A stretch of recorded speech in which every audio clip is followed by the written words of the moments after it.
I started LendingTree, the only place you can compare up to 5 real offers side by side for free. It's like shopping for hotels online. But hello, welcome to the evening show. And right now we're checking Hurricane Irma. But the next part, we're going to do like 15 minutes each part of Irma and part of this tropical system that we're tracking in the northern Marinara Islands. Every time you watch, trust in the Weather Channel.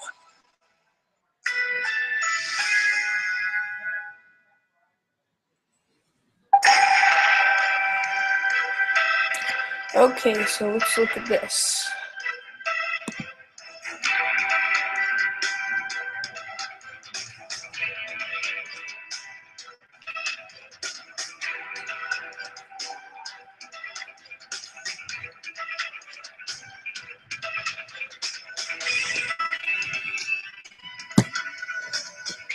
Oh, there it is.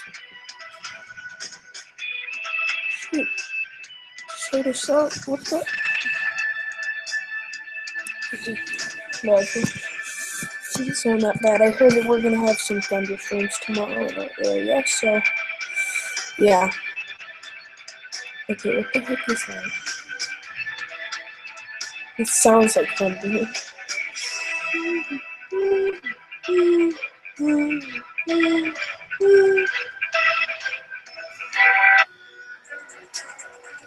Okay. Welcome back to continued coverage of Hurricane Irma. I'm meteorologist Reynolds Wolf. We thank you so much for tuning into the Weather Channel. For those of you tuning in on Local Now, happy to have you as well. The situation very dire from what the system has already done to several islands, again, in the tropics. The images that come out on social media, just heartrending, no question. It's time, Maria, for people to be prepared. I can tell you they certainly have been getting prepared in parts of Jacksonville, boarding up, putting out sandbags, ready for the heavy rain, the wind, the damage that is sure to come for not only this place, but many locations around the state. Let's now back to Maria in the studio. Absolutely, Reynolds. And, you think Jacksonville, northeast part of the state, not as impacted, but here we have that storm surge warning, and that's one of the threats that we're concerned about in Jacksonville. You don't have to go back all that far to know the significance of that. I mean, Matthew, remember St. Augustine and all of the inundation there. So the storm surge warnings are in the hot pink. They go all the way up from Charleston through the Keys, of course, and then up into Tampa.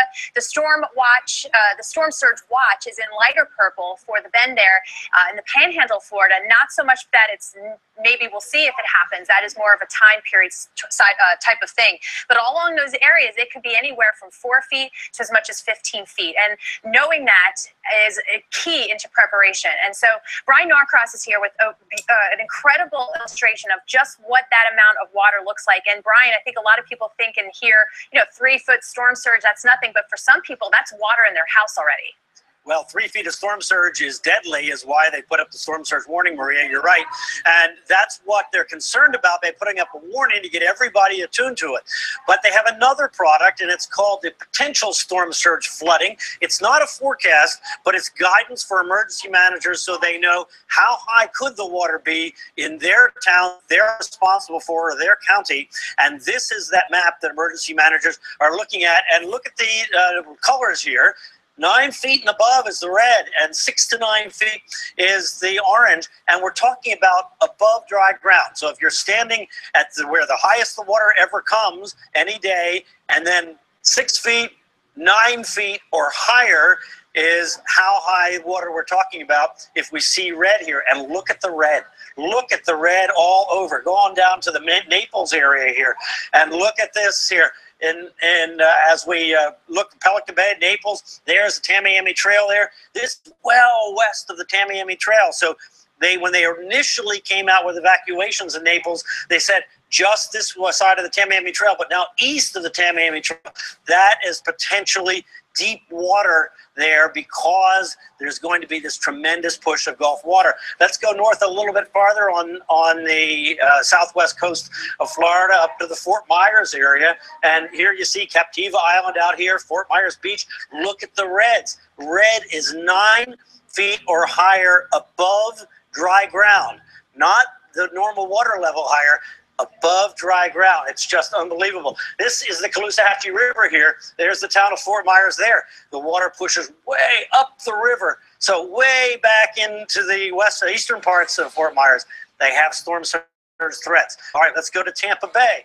Tampa Bay has some more high ground in and around it, but downtown Tampa is up in here. Here you see old Tampa Bay. There's Hillsborough Bay. There's the entrance to the Gulf. So the Gulf gets pushed in there. There's no place for it to go, so it's trapped. Now, why is this so important? Because water is very different from air. When water comes in and it reaches up to about 3 feet, well, it sweeps you off your feet. It floats the car. And then this water can pick up anything that's down on the street that is petroleum. It's any messy thing that comes up out of the sewer. So this is dangerous, dangerous situation here for you, your car, your house, or anybody else. This is not survivable, and that's why we evacuate. We don't evacuate to get you out of the wind. We evacuate to be sure you don't get trapped in the water. All right, back to the morning moment. Ground in dust and dirt doesn't wait for the big weekly clean. So grab the only cord-free vacuum with the Dyson Digital Okay. It has powerful suction to clean deep Now, well, there's and up to 40 minutes runtime to clean anywhere. we go. So that's the Anytime. forecast. But there is a tropical system in Saipan. If you don't know where Saipan is, I'll show you. Your pet leaves fur wherever he goes, and it's impossible to clean when it gets on your clothes. Okay. You try tape rollers to clean your seat, but to get it all off, you need sheet after sheet. Not anymore. Introducing the Hurricane Fur Wizard, an all-new extra-large lint brush that picks up fur and lint with ease. Then cleans up instantly with a self-cleaning base. Fur Wizard is faster because of the double-sided action. It cleans up twice as much in half the time. So, of the lint yeah, there's a brushes. tropical Plus, cleanups system are around. breeze with just There one was a tip. warning Both about sides are cleaned up winds. quick. There's Once going to again, be as some Fur Wizard really quickly gusty and winds, and easily there's still gets the mess is some left pretty behind from gusty shedding winds if pets. we Then back into the vase to clean the vase, and it's look ready again right to now. put lint in its Here's the place. tropical The secret is the system. thousands of micro You can bristles kind that of act see like it fingers, kind grabbing of every last piece of fur or of a fuzz. Then the development. self-cleaning base uses its own micro bristles to brush Fur Wizard clean. And Here, just here remove what the it base looks like. clip to empty.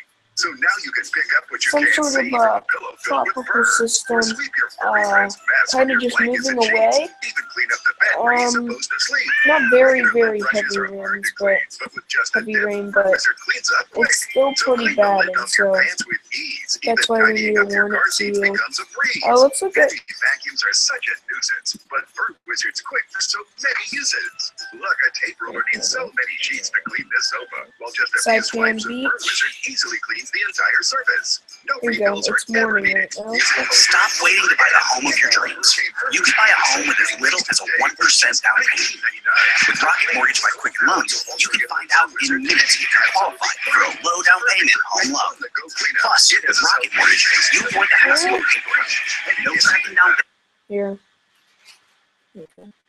Okay, so. Okay, so. Okay. So call 1-800-668-6018. That's 1-800-668-6018. So it doesn't look too bad right now. There is a ton of clouds. It might be raining. I'm not sure. But it looks okay. It's so good to see you all again.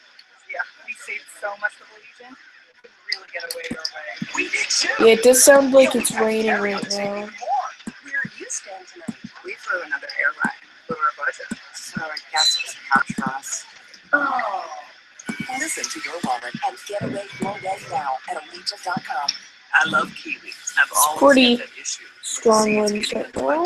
Super Clottiger Free, it creates a seal of the dentures in the mouth. Just a few dabs is clinically proven to seal out more food particles. Here we go. Try Super Doesn't look too bad. Yeah, it doesn't look like too bad right now, but yeah. That's the northern Marinara Islands, but now let's go back to Hurricane Irma. Here's Miami right now. Beach Club.